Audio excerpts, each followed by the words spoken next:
شما چرا این شکلین؟ چند جورین؟ برای گریه میکنی؟ مگه تو انگشت نزدی؟ مگه انگشت نزدی؟ ببینم انگشت تو بگی بالا. همه تون انگشت زدی، همه تون. بعدا نشنوم بریم بگی که ما نمیخواستیم مخالف بودیم مجبورمون کردن. دارم اتمام حجت میکنم با تک تکتون. این کاریه که شما از ما خواستیم. انصافا آدم خوبی نبود.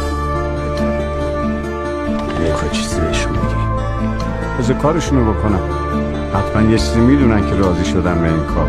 فقط دردم اینه که من یه عمر پشت همه اینا بودم، ولی این مردم پشت من وای نستادن.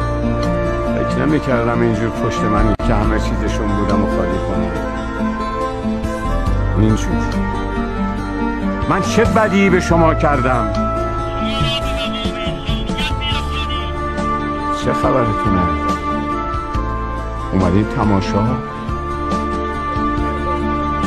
چیو میخوایم ببینیم؟ اگه شما زندگیتون عوض میشه من راضیم به این مرگ.